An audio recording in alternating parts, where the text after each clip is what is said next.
I am not afraid of the dark. I am afraid of what might be out there in the dark. You know, coyotes, mountain lions, ex-girlfriends, things that might be stalking me.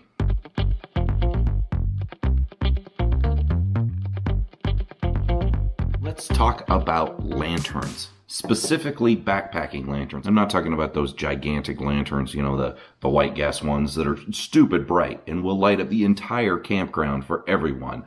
I'm talking about backpacking lanterns, lanterns that are small enough that you can carry in your pack, minimal weight, something that will light up your camping area and give you that extra sense of security.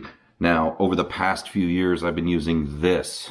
This is the Goal Zero Lighthouse Mini, and this thing has been a really good light. I mean, it's pretty bright. I think it's around 200 lumens on high, and it's got several settings. It's got a bunch of great features. It's got like a little USB port on it, and it's got legs so you can stand it up on the table, and a couple ways you can hang it. It also has a feature I really like, which is the quarter 20 thread, and it's got a magnet on the bottom so you can stick it on metal things, which is great. And I've used that before when out camping. I've been real happy with this lantern, but unfortunately it's been a few years since I've had this, and the battery is starting to show its age. Unfortunately, on this model, this was the second generation, you can't replace the battery in this. So I'm going to put this on my gear shelf and just, you know, move on. It's time to move on. Sometimes that happens.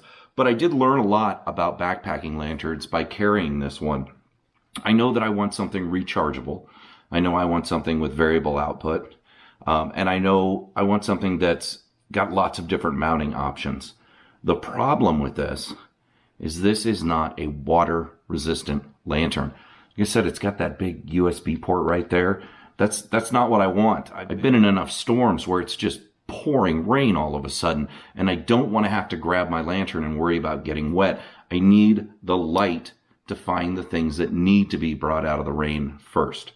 So, putting this on the gear shelf, and I've got not one, but two new lanterns that I'm going to be trying out. One I've already started using, the other one I haven't tried yet, but I'll be using it on my next camp out. The first one I have here is this. This is the Felix CL26R. R because it's rechargeable. It takes a little micro USB on the back and you can recharge it. It's got several mounting options like I like. You can hang it here. It's got a quarter 20 connector there. Plus it also is magnetic so you can attach it to things. What I like about this light is not that it's rechargeable, but you have options, right? It comes with a battery, not this battery. I upgraded to a higher milliamp hour battery. The one it comes with is 2600. This is a 3500. But I can also run this off of 123A batteries if I need to in a pinch, which is a great feature to have. It's got a lot of options here, and I'll post these up on the screen as I read my my iPad where I've got these all written down. The maximum output on this is 400 lumens. 400 lumens. This will light up your camping area. The nice thing is there's multiple levels, of course. So the high is 400 lumens. It'll run for about 5 hours on the standard battery that it comes with. The medium is 150 lumens. It'll run for 15 hours. Low is 40 lumens. It'll run for 30 hours. And then it's got some other features which are kind of neat here if I turn this on. So it turns on low. Then you have medium. And then you have high, which is really, really bright. Then it has a mode which they call front, which, as you can tell here, it's just half of the lantern that's lit up. This is nice, especially if you want to set this out and you don't want to be staring at the light right in your eyes. The only drawback there is it's only 25 lumens. There are no adjustments on that, but it will run for 58 hours in this mode. Now it's also got a light on the bottom. Now don't think this is a flashlight. It's not that bright. On low it's 3 lumens, and on high it goes up to let's see, 25 lumens. All right, so 240 hours on low, 58 hours on high when you're using this downward light. This is good if you have it up in your tent and you just want to light up something underneath it.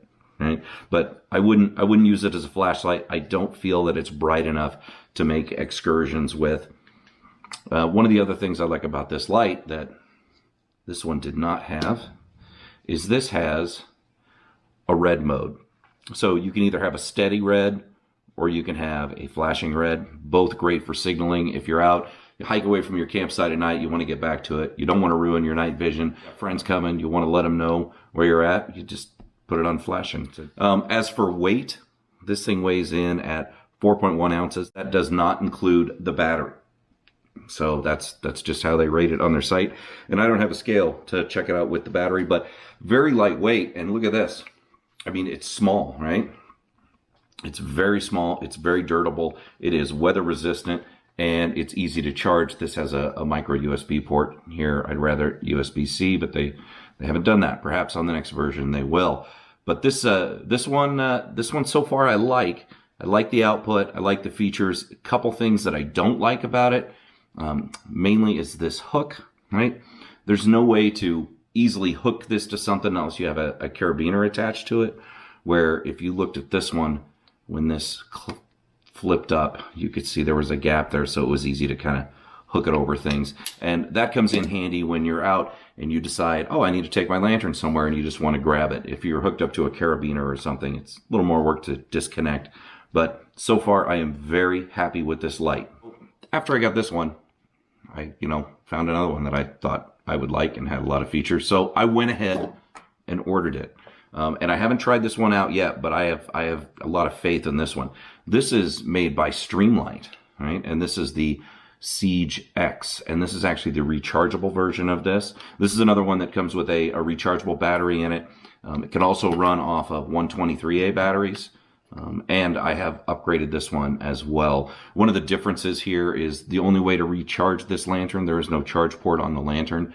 It's actually on the battery there, and that's a micro USB charging as well. Plus, you can run 123As, which is great. This one has a lot more options when it comes to hanging. It's got this large bail that comes up, and it's got this really neat design, which I have on my larger Siege lantern, and I really like because it's very easy just to kind of hang this on anything, a branch or anything. You want to grab it and go. It's perfect for that. And then on the bottom, it has a little fold-up, like carabiner clip, right? That's another awesome feature of this. So this one is not as bright. This is only 325 lumens. Now, honestly, from what I've learned using this one, I think this was maybe 200 lumens on high. You very rarely use the high. It's nice to have it if you need it, but I don't use it that much. I'm usually right around the medium level, and it gives me more battery life. This one has multiple modes as well. It has a low setting, and that low is 30 lumens. It'll run for 25 hours. It has a medium setting, and that is 170 lumens for 7.75 hours, which I like that. That's a good runtime, and that's a good amount of light.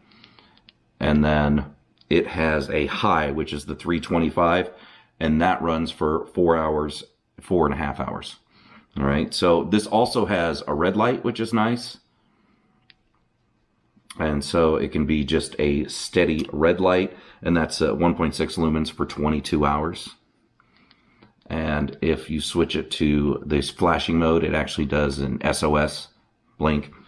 So this one actually does have a flashlight on it, which is nice. And this is a flashlight. This thing will get pretty bright here. So if I turn it on, here it is on low. This is 40 lumens, and it will run for 25 hours on low. And then if I turn it up to high, and that's crazy. That is plenty bright to navigate if you're doing your business out in the woods. And that high is 300 lumens for 3.5 hours, which is still really good runtime on the stock battery. I'm estimating, I'm not a scientist, but the battery I've got in there is about a third larger than the battery that it comes with. So I'm expecting to get, a little more runtime out of it. That's the whole reason for upgrading the battery, right? This one does give you the weight with batteries. If you're running 123A disposable batteries in here, it will be 6.8 ounces. And if you're running the stock rechargeable battery it comes with, it comes in at 7.2. So still not a lot of weight between these two. I think they're both really good options when it comes to having a lantern to light up the area wherever you set up your camp while you're out backpacking. So one thing that I do like about the Siege versus the Fenix, right? The Fenix, it's always going to come on low. So if I have it on high and then I turn this off, the next time I turn it on, it's going to be on low. Okay, that's a good thing, but let's just wait for it here because this is where it gets strange. So if I switch this to, let's see, red mode. So now I've got my red light and I'm using this at night because I don't want to ruin my night vision. And then I turn this thing off, and then in the middle of the night, I decide I need to get up and find something in the tent or go on an excursion. And I don't want to ruin my night vision. And I go to turn this on. It goes right back to white. Now it's low white, but it goes right back to white. And I don't like that. You have to cycle through the modes in order to set the brightness or to get to this half side, or even to use the downward facing light on this. And then the only way to get to red is you double tap once it's already on. So you've already ruined your night vision with that. Might not be a big deal to you guys, but that can be a big deal to me when I'm out. So the way Streamlight handles it, and I really like this, right? So it remembers the last mode you were in. So I've got the lantern and I'm using it around the campsite. Every time I turn it on, it's going to come on to low, which is perfect, exactly what I want. But then let's say all of a sudden I want to go to red mode. So I've got it in red mode. I'm in my tent. I go to sleep. I wake up. I want to get up, do my business. I don't want to ruin my night vision. It remembers the mode. It remembers that mode that you were in. So it'll either always come on low red, or on low white, if that's what you turned it off at, or if you're using a flashlight. So even if I decided that I didn't want to use this anymore as a red light, and I switched to the flashlight, I go do my business with the flashlight, and I turn it off, the next time I grab this thing and I hit the button to turn it on, it's going to turn on the flashlight. So remembering that mode is pretty important to me, and that's why I think I'm going to be leaning a little bit more towards this one, especially because of the bail handle. I love the way that thing works. The flashlight option, I think, is valuable. At least it'll be valuable in certain situations if my primary flashlight is not working.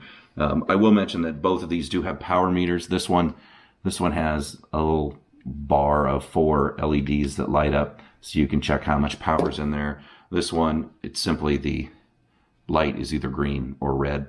I'm not sure which one of these is going to be the winner when it comes down to my favorite backpacking lantern. But make sure you subscribe, hit that notification bell, because I will be doing updates throughout the year. And at the end of the year, I'll let you know which one of these is going to be my new favorite lantern when I'm out backpacking. Thanks everybody for watching this. If you have any questions about any of these lanterns, please let me know. I think they're all great. I mean, this is a good one as well. It's showing its age. It's gotta go. It's gonna end up on the gear shelf, and then someday there'll be a power outage and I'll grab it and the battery won't be charged and I'll cuss and scream and wonder why I kept it. But it's been a good lantern. I'm not saying that you should not get this lantern if it has the features you want. I'm just saying that I think there's better things out there now. Brighter, rechargeable. It's good stuff. And all this is just my opinion. I mean, if you guys have a lantern that you prefer when you're out backpacking, please post it in the comments below. I've got some other lanterns I haven't even tried out yet. I don't know if you'd call this a lantern. This is the Climate Everglow light tube. So, and this is the large one. I'm going to try this out in my tent at the camp out and see how this works. I should probably show you the side that actually has the information. But as you can see, I have not even opened this thing. It is sealed up. I need to do better at testing this stuff out when I get it. So thank you everybody for watching. Remember to like, comment, and subscribe. Tell me what lanterns you like. Ask me any questions about these lanterns. The interfaces, the way they work, are completely different. So it's very confusing for me when I'm trying to show each one, because one is you click twice, one you push and hold, and I don't know. I'll figure that out when I'm out in the dark and I need my lantern turned on. That's how that generally works. And thanks everybody for watching. Remember to like, comment, and subscribe, and I will see you in my next video. Hey, and Happy 2022.